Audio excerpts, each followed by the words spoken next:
You're watching the Juice Consumer Direct podcast. I'm Carson Poppenger here with Jacob Thorpe, our SVP of Growth and Partnerships with Squeeze. And we have a special guest today, Margaret Wise, who's the Vice President of Sales at CallRail and someone that we've worked with for a number of years in different roles, different companies. And we're glad to have you here with us here today, Margaret. So welcome. Thank you. I'm very excited to be here. Margaret, we've known you from, I think we first met at some of the LeadsCon shows and things over the years. You were with Active Prospect and a great partner of ours going back the last 4 or 5 years. And just appreciate the opportunity to chat with you and catch up and hear about what you're doing today at CallRail and how things are evolving for you in the industry. So great to have you. Thank you for having me. So Margaret, tell us a little bit about your journey into this industry and how you ended up where you are. You've been in the industry you've got over 20 years of experience in marketing tech, and you've really got a very holistic approach. I've kind of had a front seat to see you talk about these things. Explain to me and explain to our audience how you ended up where you're at currently. I started my technology career in CRM in sales, and it was when CRM was a relatively new technology.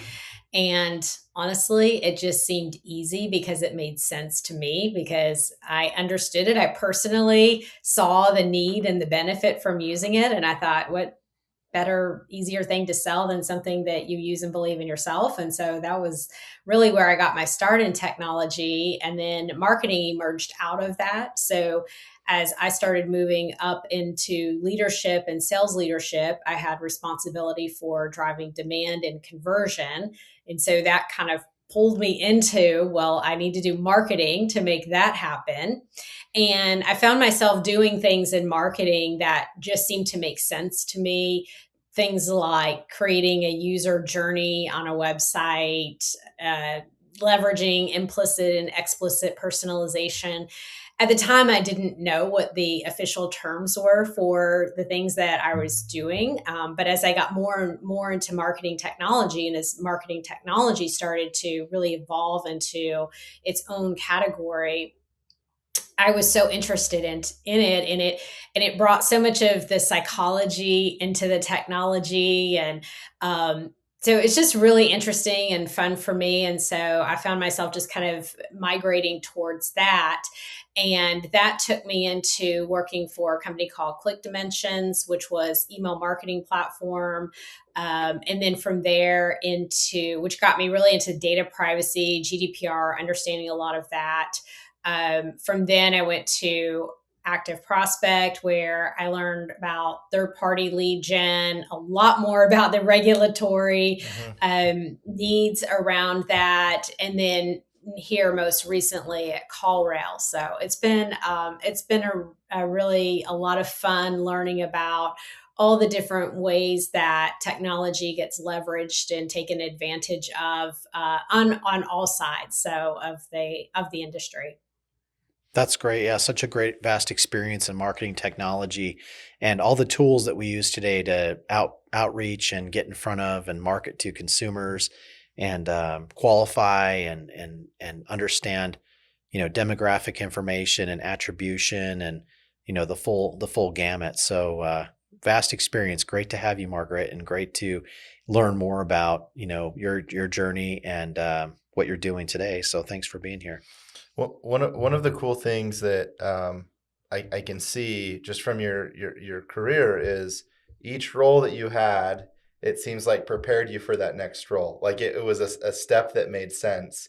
I look back on my time like at Squeeze, and when I started at Squeeze, basically like a kid that I knew from high school posted on Facebook like a referral link, and I ended up at Squeeze and I worked on the floor for a minute, and then I felt like I got a good understanding of the sales process, and then I moved into account management, and I learned a lot more about leads and conversion and metrics that are important. And then I moved into operate. Like I think that looking back, that kind of bloom where you're planted mindset, wherever you're at, do the best that you can, and it'll prepare you for that next opportunity. Now you've got this view of that whole process. And now at CallRail, it feels like a lot of that, you're kind of now really on that revenue generating side of the equation now at CallRail. Could you talk a little bit about CallRail and what you're doing for them? Yeah, absolutely. And it is interesting to look at that because it has been a build and an evolution over career. But if I look back, there were a lot of seeds that I can reflect back from earlier in my career that have kind of bloomed as I've had the opportunity to grow in my roles. And as a salesperson, when I was an individual contributor, I always felt a little bit unique because I was always just really fascinated how the business worked and very cognizant that the customers that I was bringing into the business made sense. Like if you go back to, I was kind of thinking of things like ICP without knowing ICP. Like And I intuitively. was really looking to see like who was going to be profitable customers for Yeah. us. And so that when I did start growing in roles and becoming more revenue officer, learning all of those metrics and understanding how important everything you do from step one pays off and that whole lifetime value of the customer. So, and at CallRail, I am responsible for our sales and account management teams. And as a company that is heavily PLG, meaning all of our customers start with a trial, we have an incredibly strong marketing arm that generates our brand awareness, generates the trials for us. We have a cohort of people that start a trial and are come in and set themselves up using our software and completely through just our onboarding and in-app support to do that. And we have a cohort of people that come in through a trial and raise their hand and say, I'd really like a little bit of support in this. And so we have a team that helps them through that process, through the trial, getting set up, getting to experience the solutions. And then we have our account management team that then creates an ongoing positive experience for them as a customer. We have a strong support team. And our business is split between direct users and agencies that are using our solutions to support their customers. And my team has responsibility for ensuring that we are delivering the best customer experience we can, whether they're direct user, and supporting our agencies to help them grow their business and their agencies and help their clients be successful. There's a lot of features and functionality of CallRail. We've actually used CallRail in the past as well, and still today, we are still customers of CallRail at Squeeze and working with your solutions. And there's a lot of features and problems that you're solving. What would you say are the biggest features and problems that you solve today for the companies that you work with and service? I love that you're a user. Thank you. And we appreciate your business. I always have to want to be sure I thank you for your business. What we're doing, kind of zooming out, is really connecting the dots between the campaigns, the conversations, and the customers.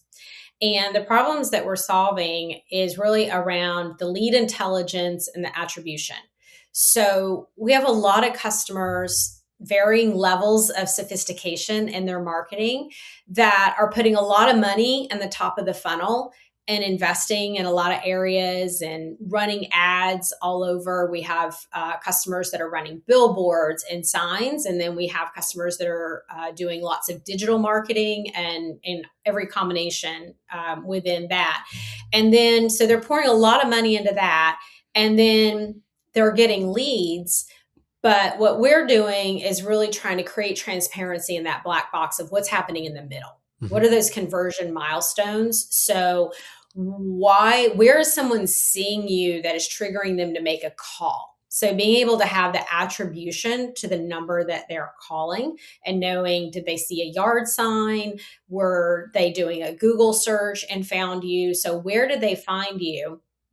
And then what was that conversation? So we're able to provide the transcripts, the summaries, the insights into that conversation, and then what's converting to a customer. So you have context around all of that. And the goal is that you're able to identify where are our best customers coming from the top of the funnel. How are they behaving? What are the kinds of conversations that we're having? How do we help our team continually have more effective conversations so that we're converting them into customers and then we're providing a great customer experience for them? Yeah, all the customer intent and everything that happens there in between someone raising their hand or responding Mhm. through speaking with a sales agent, how, there's so much data and information and influence in there that decision making that can be made.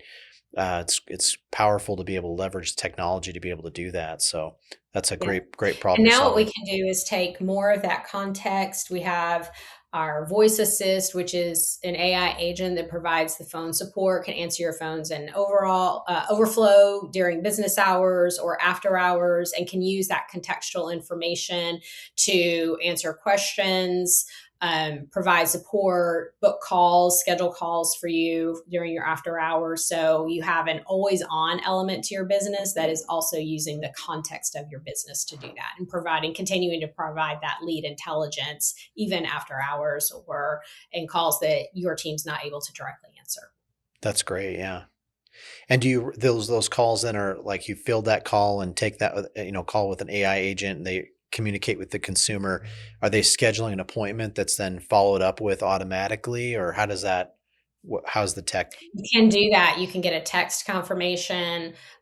Text communications can be part of that as well, Mhm. but absolutely it can integrate. We have some scheduling integrations more on the way that'll allow them to, let's say you're calling in with an auto repair or an appliance repair, and especially when you have an urgent need, somebody's calling after hours and they want to have a call scheduled for the morning. They don't want to have to wait and call at 8 a.m. and hope that something's going to happen, so that AI scheduler can immediately provide them availability and confirm an appointment and a time slot for them. So Hmm.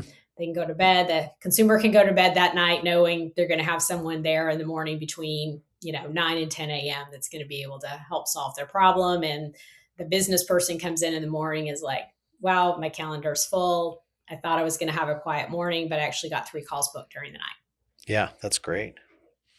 One of the things that that's I'm curious about. So you mentioned that you oversee your client acquisition, your sales, and then you also oversee your account management team.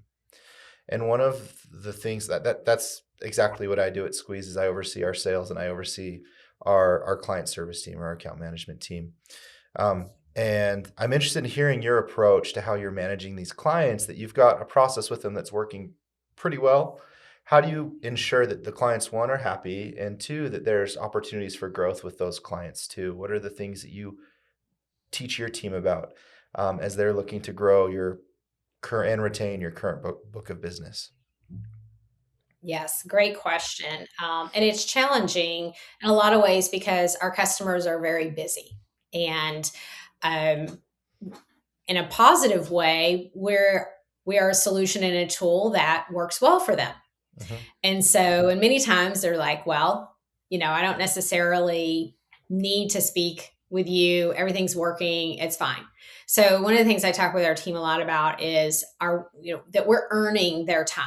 If they're going to invest some time with us, there should be a benefit for our customer in speaking with us. So we should always be prepared to be able to offer some insights into what we see in their account and activity, and be able to share best practices and what we see other customers like them doing. And then, so arming them to really deliver value in every interaction that they have the opportunity to have. And then the flip side of that is all the ways that we can create that data and make it easier for them to prepare for those calls, easier for our team internally to have those insights, and be able to surface up signals that say, here's a customer that is not engaging, or we're seeing signals that mean they're not as healthy as we want them to be. And we proactively reach out or we see someone that is engaging and appears to be growing, and we want to reach out and make sure that they are getting as much advantage as they can out of our solution. So we support 225,000 businesses, and so that's a lot of data. And so that is one of the challenges that we continually work on, is how do we have a view of all of those businesses and their usage, and make sure that we have coverage across all of that, and that we are able to surface up those signals so that our team can be as proactive as possible and bring as much value as possible. Yeah, I think that's great. I talk to my team a lot about that too, earning time, earning their business. Mm-hmm. The first thing I always say is the best sales pitch is good performance. So make sure that we're hitting our metrics and have those clear expectations. But then earn their time, and make sure that don't just put a meeting on the calendar to have a meeting. Make sure that it's valuable and that you're able to offer insights and that you've taken the time to prepare and to be ready to share. You probably see this. You've got a massive book of clients. Many of them have different levels of sophistication and integrations and visibility into what you're doing. And with some of those smaller customers, the insights that you're sharing might be the first time that they've heard something like that. And it might really impact them in a way that enables them to think about their business in a new way. And some of your larger clients, they may have different priorities, and you're just trying to get on the just trying to get on the horn with them so that you can talk to them and let them know what's happening. But making sure that no matter who the client is, you understand what's important to them, and that you can speak to them in ways that that they're receptive to and that's valuable. Yeah, there's probably a big Yeah. education component there with the Yeah. clients, just educating them on these different tools and features that they could be using, leveraging to further automate things and generate higher conversion rate on with the tools that you have. 225,000 business users. That's incredible. So congratulations to you and the whole team there at CallRail. That's fantastic.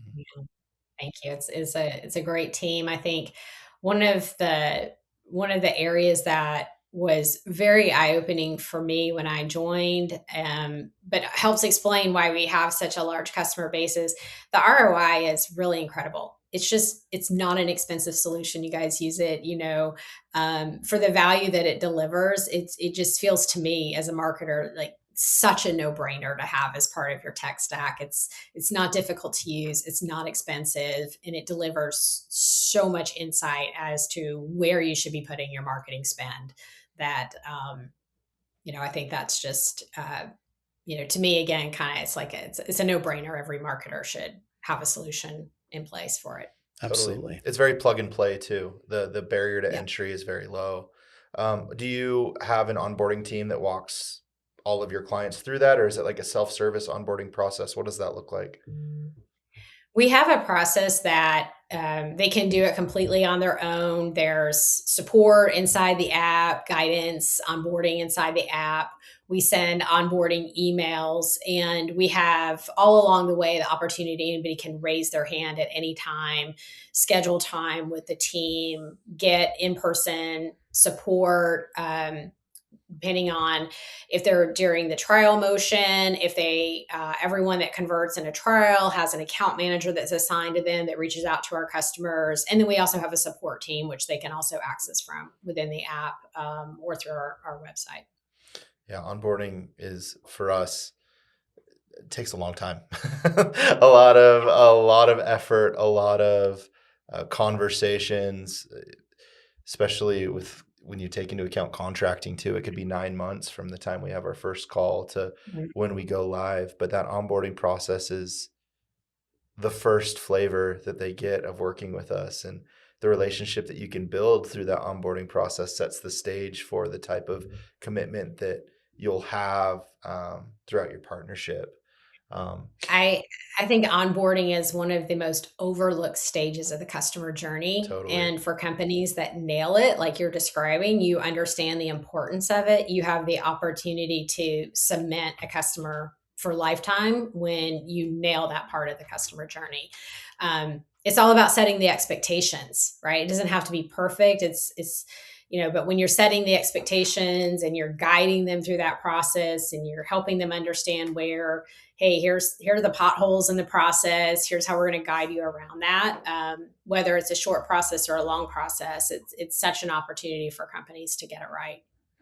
Yeah, when I think about like onboarding and solutions engineering, there's, I think about Salesforce. That's probably a company that most of our clients and audience would be familiar with. And it's like you can buy that tech and you can sign up as a Salesforce customer, but then implementing Salesforce for your specific business and your specific workflows and all the intricate things that you have in your business process, that requires some solutions engineering, and it requires a lot of deliberate decision making and solutions that you put in place that make the software work correctly for your business. And that's probably a lot similar with these solutions. When you put them, it's not super complicated, but you do have to look at what you're doing and how can we best use this tool set within our business. Simply buying it isn't enough, right? In being able to fully leverage the tools and capabilities requires some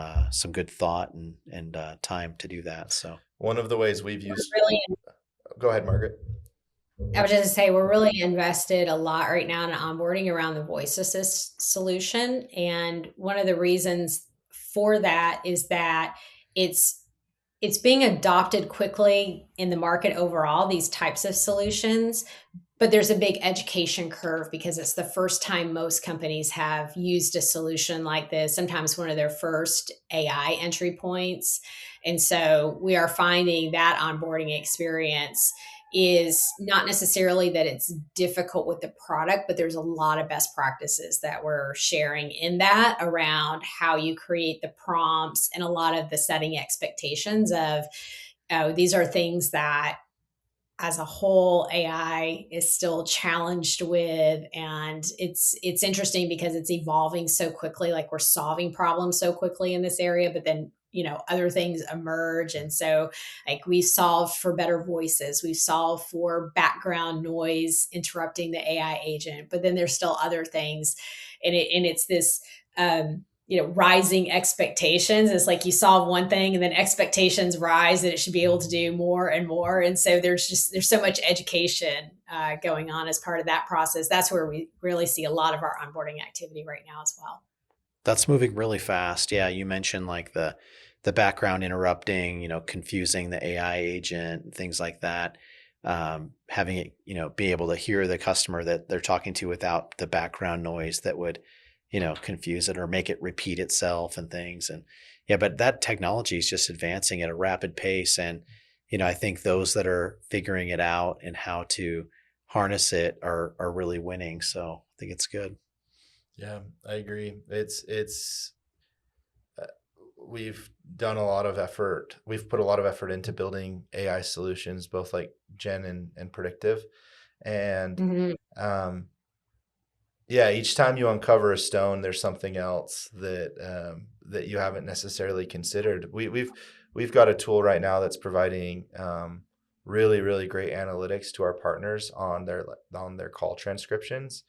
It's got like 3 different use cases. One's more sales focused, one's more marketing focused, and one's more quality assurance focused. And that's been a real unlock for us as we've used it internally. We've kind of tested it ourselves and found a ton of value in it. And it's something that a lot of our partners don't have. And where we've got, hundreds of thousands of calls that we've delivered to our partners and sales expertise, we've been able to build these models that deliver a service to our partners that they really need. And it's exciting. And who knows where it'll be in 2 years and 3 years, but you got to stay on top of it or you'll get left behind, while at the same time being careful with how quickly you implement things and the way that you approach it. You can't get too crazy. Yeah, we're converting I our remember when you shared when you were building that oh and yeah. then it was really starting to take off. It was really inspiring. You guys are so ahead of the curve and innovative in doing that. And it was really inspiring. And then when you were sharing some of the early results from it, I was blown away. I thought it was amazing. Yeah, it's come a long way. And but it's the same thing. It's like when we launched it, we're, oh, this is really valuable. But if we considered this, oh wow, we can drill down even more here. And let's get this in the hands of some of our clients and see what feedback they have. Each level you go, you find another opportunity and another way that you can really leverage it. And that's been really helpful for us. Like most business solutions though too, we're like we can't be all things to all people. So like Mhm. with all the different sort of routes we can throw out there and things that we can touch in the sales call, like maintaining that focus and making sure we can become expert at and delivering, specifically on these specific sets. You get scope creep, right, and all Mhm. those kind of things. So like we're having a lot of discussions around that, around how to like sort of rein in our focus and make sure we don't chase too many rabbits. Yeah. That's something that like is a big thing that's on our mind a lot right now because I think if we chase all those rabbits, we're gonna, miss out like on the bigger opportunities and really taking it further, right? Or drilling deeper. Mhm. Yeah, absolutely. Yeah. So we're about out of time, but just to close, I did have one thing I wanted to talk about oh, really quick. perfect. And there was something that you've mentioned, and I remember when we talked about this before, Margaret, when we met in the past, you're involved in the Pavilion group, the Hmm. Pavilion program. Yep. And that's something that I've looked at briefly. I don't have a lot of background with it, but I think it's very interesting. And I'd love for you to kind of talk about Pavilion and how um, how that's benefited you in your career, ways you're involved, what that looks like. If you could give us like sort of your approach on that. Yeah, I would love to. And I'm sure they'll appreciate the plug as well. I think it's a great organization, and my involvement with it goes back a number of years. I joined when they were originally known as Revenue Collective. And I joined when I was really achieving some new levels in my career. And it was such a great resource. To help in that and continues to be. So now it is evolved into Pavilion, um, and the resources and the community of it has just grown. So I love it for networking, and I have the opportunity to participate in some of the operator dinners that they do locally to me in Atlanta, which I really enjoy, that face to face small group networking and developing relationships with other revenue leaders. There's a really active Slack community, and they have education courses. So there's a CRO school that you can go to. There are different things. There are slices of it. There's a CEO cohort. And so the resources really just range across that networking, that community, that education. And then there is a mentoring piece to it, which I really enjoy, that you can raise your hand to choose to be mentored, or you can raise your hand to choose to be a mentor. Hmm. And there's a matching process through their platform where you can ask someone to work with you and do that. And so, um, one of the areas specifically of benefit that I've really gotten over the last probably 9 months, I would say, is tapping into the AI learnings. And there's a really healthy Slack group there that shares real time use cases, solutions, what they're doing. We have meetups in Atlanta, open mics on AI in Atlanta, and I think other chapters do similar types things. And so that has helped me feel like I'm really staying plugged in. Not just the hype of everything we're hearing about AI, but really what are people doing? The solutions are evolving so quickly; they're leapfrogging each other in the market, and I've gotten some really great ideas and shares, and been able to share back a lot of the success that I've had using AI as well. And so, I just appreciate that opportunity to zoom out of your own bubble that you get into, your own silo that you get into, and cross pollinate across what are other people doing? What can I learn from them? What can I share? Things that sometimes seems like such a completely different business, but when you have that opportunity to talk about it, you're like, man, we really have similar challenges. What are you doing? And it's also, just great sometimes when you're feeling all the pressure too, to talk to other people and just realize like these are challenges everybody has, and it just goes with the territory. And they take time, they take intention, they take resources, and yes, sometimes there are unrealistic expectations for people in leadership roles, and how do you handle that? Whether that's internally working on that, externally setting expectations, all of that. So it's just been a great experience. That's really cool. I think that's great. Yeah, getting into those networking, it's sort of an opportunity to step out from their role and the things that, the language you're using and the processes you're using internally, and your head's down to like sort of zooming out, like you said, and being able to interact with other business leaders and get insights into maybe other things that are working, and it's some sort of hard for us to do sometimes. So having those groups to do that, I think, is great. How many people would you say typically go to your events in Atlanta when you have like a dinner or something like that? They limit it so that it stays a really nice size gathering. And we usually have about, I'd say 15 to 20. That's great. And then, Get to really meet sometimes there'll be even a subgroup maybe that even stays later and has dessert and coffee and talks a little bit more even. That's great. Do you have a Utah chapter? I'm pretty sure there's a Utah chapter. I think so. Cool. It's nationwide. Yeah. Yeah, that would be cool. Yeah. We'll have to check out, what's the website for Pavilion? That's a great question. We'll have to look it up. I bet we can find it. We'll tag it. We'll tag it here. But I think I have a referral code I can send you guys later. Yeah, that'd be great. Yeah, that'd be great. We can put that in the, save you a little bit post. save you a little bit of money, or you can share it around. Sure. Yeah, that'd be great. Yeah, that's great. I think there's some people on our team, I think, that would benefit from being involved in that too. Mm-hmm.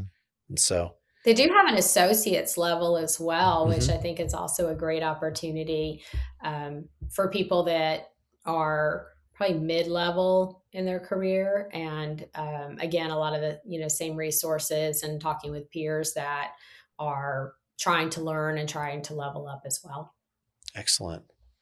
Well, Margaret, do you guys have other groups like that locally? If you weren't familiar with Pavilion locally, do you have other things like that? I've been involved in like a local networking group. It's like business owners and things like that for the last year, and it's been great. We do golf events and dinners and things like that. They'll have like a lunch, like I've been to like probably about 3 lunches in the last 3 months, where we just get together, and there'll be about 30 or 40 people there at the lunch, and great group of people. I've been able to meet so many people from different backgrounds, different businesses, everything from construction, people that, own and operate construction companies, to real estate development, to car washes, and everything in between. It's been interesting. So it's an opportunity to sort of think about business differently and network with people and exchange ideas. So yeah, it's cool. It's interesting learning about all these different kinds of businesses and the different challenges that they have in their business. And sometimes you feel like, oh my gosh, my business is so challenging. And then you talk to somebody else, you're like, whoa, that is a whole other set of challenges. Yeah, absolutely. It's the devils we know sometimes versus That's right. we think about. That's exactly right. Oh, it's been fantastic chatting with you, Margaret. Always a pleasure. And would love to probably have you on again sometime when we can talk about more things that are developing. And as you continue to progress in your role with CallRail and building out that sales and account management team, we'd love to talk to you again and maybe see you at one of the upcoming events we go to. Absolutely. Thank you so much for having me. Thanks, Margaret. You've been watching the Juice Consumer Direct podcast. Thanks so much for watching. Give us a like and subscribe. Let us know if you have any questions or comments. We'll get to them. Thanks so much.